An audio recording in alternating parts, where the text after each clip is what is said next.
बिस्मिल्लाहिर्रहमानिर्रहीम। आप सबको अस्सलाम वालेकुम। आज जिस फ्रेगरेंस के बारे में हम बात करेंगे ये परफ्यूम ज़माली की है।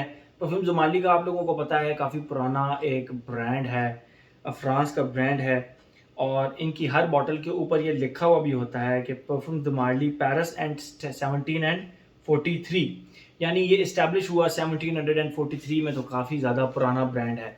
और इनकी फ्रेग्रेंसेस की जो मुझे सबसे अच्छी बात लगती है कि इनकी जो लाइकेबिलिटी रेशो होता है ना, वो बहुत ज़्यादा अच्छा होता है।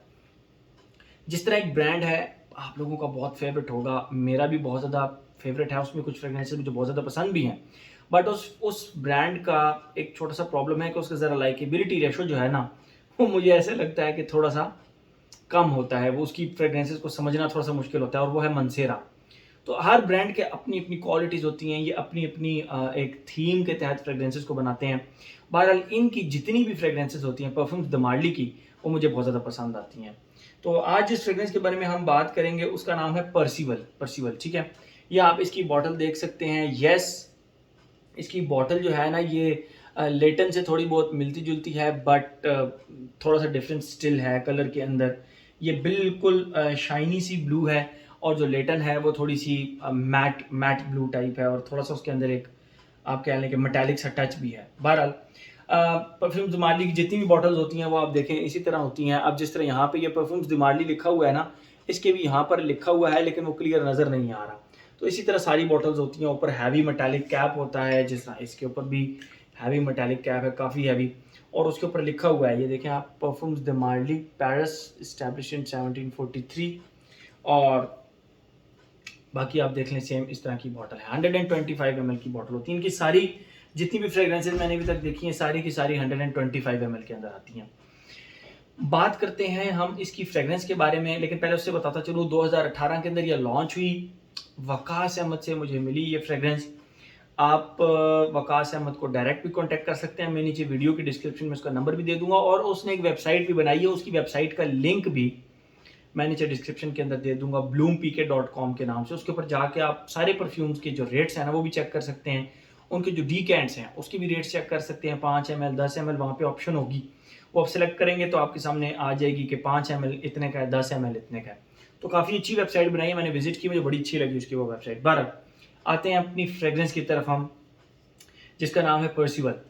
तो ये मुझे एक डिफरेंट सी खुशबू लगी, एक डिफरेंट सा कंसेप्ट लगा। मैं आप लोगों को इसकी खुशबू डिफाइन करता हूँ, उसके बाद आप देख लीजिएगा कि आपको ये फ्रेग्रेंस कुछ समझ आती है तो फिर आप वकास अहमद से ले सकते हैं, या bloomPK.com पे जाकर वेबसाइट से इसका ऑर्डर कर सकते हैं। ओके, देखिए जैसे ही आप इसको लगाते हैं ना, इसके स्टार्ट में सिट्रसिस की एक खुशबू है, लेकिन वो वाटरी सी सिट्रसिस की खुशबू है। कैसे?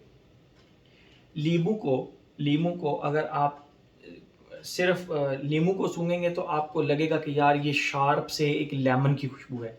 लेकिन उसी लींबू को अगर आप पानी में निचोड़ के थोड़ा सा उसको हल करेंगे और खुशबू करेंगे, तो वो लेमन की खुशबू थोड़ी सी सडल, सॉफ्ट और थोड़ी सी वाटरी सी एक फील होगी आपको कि यार ये वाटरी से लेमन की खुशबू आ रही है। ठीक है, सेम उसी तरह पानी के अंदर आप बर्गमॉट को भी डाल दें, आप लेमन को भी डाल दें, आप ऑरेंज को भी डाल दें, तो ये दो तीन किस्म के जब सिट्रसेस को, और स्वीट ऑरेंज को भी डाल दें, खट्टा ऑरेंज भी और स्वीट ऑरेंज भी, तो इन चार को जब आप पानी में डाल के मिक्स करें और थोड़ी देर बाद आपको ना वो वाटरी सी सिट्रसेस की खुशबू आएगी। ठीक है, तो सेम उसी तरह की वाटरी सी सिट्रसेस की खुशबू है, ठंडी वाटरी सिट्रसेस की खुशबू है इसके स्टार्ट में।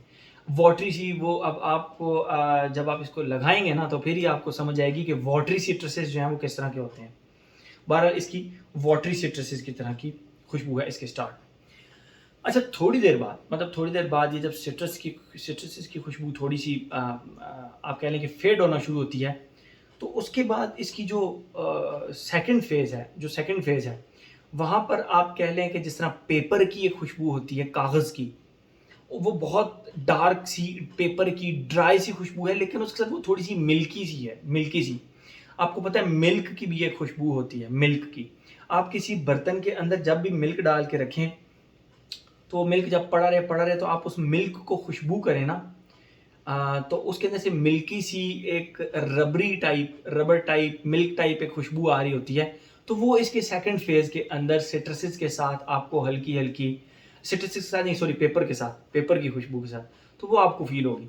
यहाँ पे ये एक प्रॉपर लगता है कि यार ये जो इसका कंसेप्ट है ना, वो इस बंदे ने जो कंसेप्ट बनाया है वो एक वुडी प्लस एक मिल्की सी एक खुशबू बनाई है।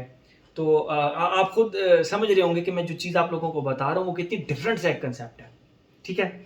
तो पेपर प्लस मिल्क की सी खुशबू अच्छा, मैं ये नहीं कहूँगा कि इसके नोट्स में मिल्क है, मैं ये नहीं कहूँगा कि इसके पेपर में मतलब इसके जो नोट्स हैं उसमें कोई पेपर्स की जो है ना वो कोई ज़िक्र हुआ है या वुडी पेपर का ज़िक्र हुआ है, नहीं। मैं आपको रिज़ेम्बलेंस बता रहा हूँ कि इसके सेकंड फेज़ में आपको प्रॉपर लगेगा कि किसी पेपर की सी खुशबू है और मिल्की टाइप खुशबू है, मिल्क की खुशबू है, मिल्की टाइप। तो वो बकायदा आपको फील होगा। अच्छा, ये तो हो गया इसका सेकंड फेज।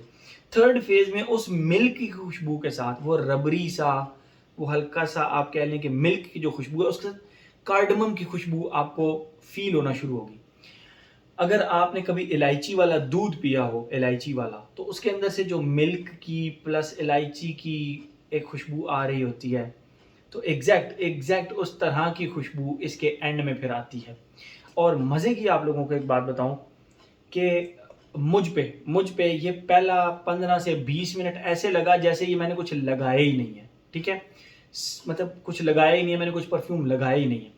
इसकी जो खुशबू शाइन करना स्टार्ट की वो 15 मिनट के बाद। मतलब जब पहले मैंने लगाई आई थॉट कि यार पता नहीं मैंने फ्रेग्रेंस लगाई भी है या नहीं लगाई, लेकिन 15 मिनट मुझे वेट करना पड़ा। 15 मिनट के बाद इस फ्रेग्रेंस ने खुलना शुरू किया और फिर मुझे सिट्रसेस की वो खुशबू आई। फिर सेकंड फेज जो मैंने आपको बताया और थर्ड फेज मिल्की सी कार्डमम मिल्क टाइप एक जो खुशबू होती है वो इसका थर्ड फेज था और फिर वो चलता रहा। ठीक है?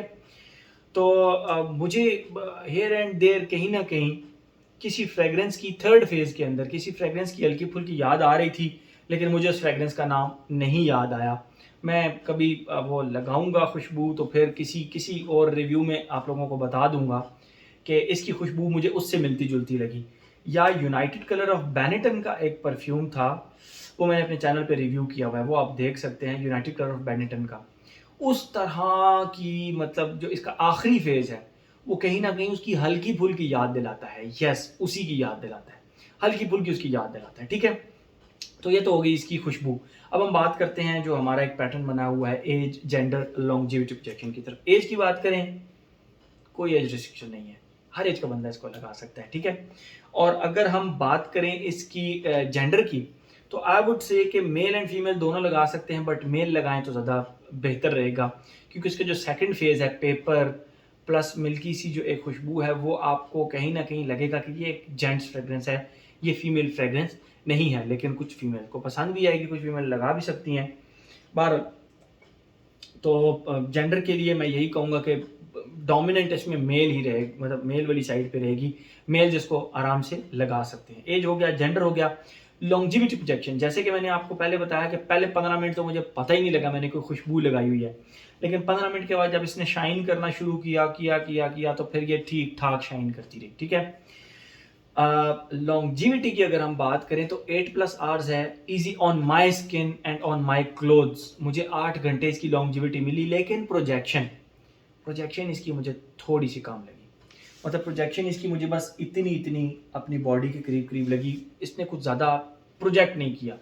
लेकिन जहाँ पे मैं इसकी खुशबू को देखा तो फिर मुझे लगा कि ठीक है, कोई बात नहीं, प्रोजेक्शन पे थोड़ा सा कॉम्प्रोमाइज़ किया जा सकता है, लेकिन 8वें-9वें घंटे में भी कोई बंदा आपके करीब आएगा तो उसको इसकी खुशबू ज़रूर आएगी, लेकिन करीब आने पर ये बहुत ज़्यादा लाउड प्रोजेक्टर मुझ पे नहीं लगी।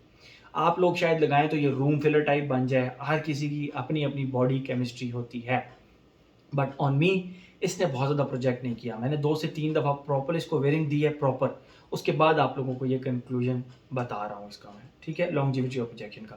तो थोड़ा सा अगर वेदर और ओकेजन की बात करें तो मेरे ख्याल में ऑल सीजन फ्रेग्रेंस है। मुझे इसमें सीजन का कोई ऐसा जिस तरह का प्रॉब्लम नहीं लगा कि आप इसको या तो सिर्फ गर्मियों में या सर्दियों में लगा सकते हैं। नो, ऑल सीजन, मुझे ऑल सीजन फ्रेग्रेंस लगी। समर में भी, फॉल में भी, विंटर में भी आप इसको लगा सकते हैं। ओकेजन की बात करें, ऑफिस में तो आराम से लगा कर जा सकते हैं।